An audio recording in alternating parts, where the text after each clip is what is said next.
안녕하십니까, 정인태입니다. 썩지 않는 우유 종교 무엇이 문제인가? 요즘에 언론방송에서 이 썩지 않는 우유 이 종교 때문에 아주 시끌시끌한데요. 이 무엇이 문제인가? 이 부분에 대해서 우리가 한번 점검해 볼 필요가 있습니다. 일단은 이 교주가 신격화를 시키고 있다는 게 가장 큰 문제입니다. 이 교주는 우주만물 창조신을 외치고 있고, 또 재림예수, 또 예수의 몸을 입고 왔다, 또 삼위일체 하나님, 뭐 이런 등등으로 계속해서 본인을 신격화시키는 그러한 작업이 본인과 더불어서 이 부역자들, 또 정체불명의 인간들, 관계자들에 의해서 계속 전개가 되고 있다는 거, 이러한 것이 큰 문제가 되고 있는 것입니다. 그리고 뿐만 아니라 이렇게 신격화 시켜가지고 결국에는 돈을 향하고 있죠. 그래서 대천사는 1억, 그리고 천국 티켓은 300만원, 축복은 100만원, 이렇게 해가지고 돈을 지향하고 있다는 거. 그리고 부동산을 확대해가지고 지금 자기들의 왕국을 건설하기 위해서 끊임없이 건설 헌금, 이러한 부분들을 주장하고 있는 부분들, 이게 전형적인 반사회적인 종교의 모습을 드러내고 있는 거죠. 그리고 세뇌와 공포, 세뇌, 가스라이팅, 끊임없이 자신을 신격화시키고 수명을 늘리거나 줄이거나 할 수 있다, 사람의. 이러면서 공포감을 조성하게 되는 거죠. 이런 부분들이 아주 큰 문제다라는 거예요. 기독교나 불교나 종교단체들이 아마, 건전한 종교단체들은 이게 무슨 문제인가를 알 겁니다. 이런 부분들을 적극적으로 나설 필요가 있다라는 생각을 하게 되고요.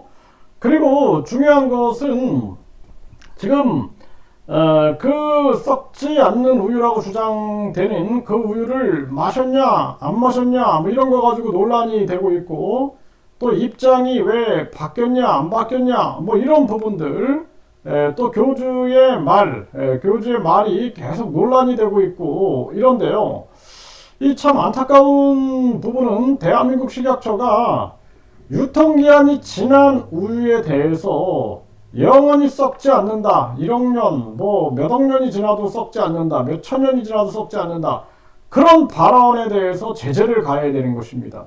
왜냐하면 이미 신격화된 그 교주의 말을 믿고 우주만물 창조신이다라고 믿고 있는 신도들 입장에서는 이게 몇억 년 가도 썩지 않고 그것이 아주 신비한 영의 물질, 신의 물질인 것처럼, 신의 선물인 것처럼, 또 그것이 무슨 종교적 증표인 것처럼 신격화돼 가지고, 그리고 신격화된 시설과 신격화된 우유, 그리고 신격화된 교주의 발언 속에서 사람들이 위험에 노출될 수 있다는 거예요.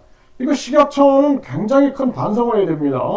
그래서 이 교주가 썩지 않는 우유고, 이것이 이 관계자나 이 정체불명의 인간들이 유튜브나 각종 SNS 통해서 만병통치약인 것처럼 계속 홍보해 나간다면, 이런 부분에 대해서 적극적으로 차단하고 적극적으로 유튜브라든지 각종 SNS, 다음이나 네이버 연계해가지고 이런 광고라든지 이런 발언들을 못하게끔 막아야 하는 것을, 이것을 적극적으로 움직여야 된다는 거예요. 많은 민원이 들어갔음에도 불구하고 그냥 소극적인 태도로 임한다면 그 책임을 피해갈 수는 없다, 저는 그렇게 생각을 합니다.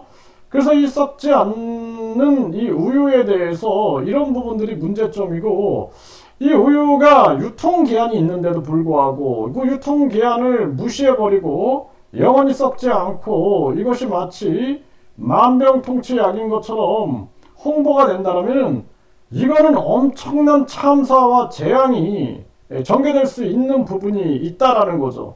이런 부분들을 대한민국 대통령이나 대한민국 여당 야당 국회의원들이 침묵하고 있고 공무원들이 침묵하고 있다 그러면은 그 대한민국에 무슨 희망을 느낄 수가 있겠습니까? 이거 심각한 문제입니다. 그리고 수사 같은 경우에도 그 경기도 양주경찰서가 할 게 아니라 이거는 국가수사본부 광역수사대에서 철저하게 한치 오차 없이 수사를 해야 한다, 이런 목소리들이 터져 나와야 된다. 저는 그렇게 보고 있습니다.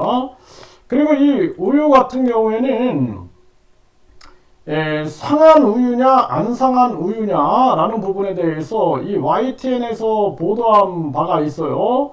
그래서 상한 우유는 손톱에다 뿌려보면 퍼진다라는 거죠. 신선한 우유는 이렇게 탱글탱글하게 모인다라는 거예요. 이런 부분들을 좀 확인하시면 좋겠고, 그리고 이 지금 상한 우유 같은 경우에는 신선한 우유는 이렇게 밑으로 가라앉는다라는 거예요. 가라앉는다라는 거죠. 상한 우유보다 퍼지는 속도가 느리고 우유가 가라앉는다라는 것입니다. 이렇게. 근데 상한 우유는 물속을 빠르게 퍼져나가면서 뿌옇게 변한다라는 거예요. 이 부분을 가지고 상한 우유냐 상하지 않은 우유냐 이런 부분들을 점검해 나갈 수 있다는 것입니다. 이 부분 참조해 주시고요. YTN 보도 내용이에요. 그리고 이 포도상 구균 같은 경우에는 균이 생산하는 독소가 원인인데, 이 물을 끓이면 균은 죽지만 독소는 소멸하지 않아서 부패한 음식을 끓여 먹는다고 해서 안심할 수 없다라는 것입니다. 그래서 고기, 우유, 마요네즈, 치즈 같은 고단백 식품에서 잘 번식하는데 음식이 상했다고 생각하면 과감하게 버리는 것이 낫다라는 거고요. 그리고 이 우유가 상하면 우유 속 단백질과 지방이 미생물에 의해서 분해가 된다라는 거예요. 그래서 우유의 표면 장력, 즉 수축하려는 힘을 떨어뜨려서 상한 우유가 퍼지게 된다라는 것입니다. 그래서 우유가 상하면 단백질과 지방이 미생물에 의해서 분해된다라는 거예요. 그래서 단백질과 지방이 분해되는 걸 가지고 이것이 영적인 현상인 것처럼 생각하면 안 되겠죠. 이러한 부분들을 철저하게 상식을 가지고 있어야 된다. 우리가 상식이 없으면 속을 수 있는 거죠. 속고, 그리고 각종 속임수에 넘어가 가지고 큰 피해가 임할 수 있다는 것을 분명하게 인식을 해야 한다는 거예요. 그리고 이 중요한 부분들은 이 유통기한이 지난 우유는 절대 마셔서는 안 된다. 그리고 우유의 보관 방법에 대해서 안내하는 부분들을 철저하게 지켜야 된다. 마치 치해 법권이 있는 것처럼 해가지고 완전히 그냥 이 썩지 않는 그런 우유의 신비함, 그리고 이것이 만병통치 약인 것처럼 이렇게 홍보된다라면은 대한민국 정부가 철저하게 나서야 된다는 거예요. 이거 대단한 참사로 이어질 수 있기 때문에 대통령도 여기에 대해서 아실 텐데 분명한 입장을 보여야 한다, 이렇게 말씀드립니다.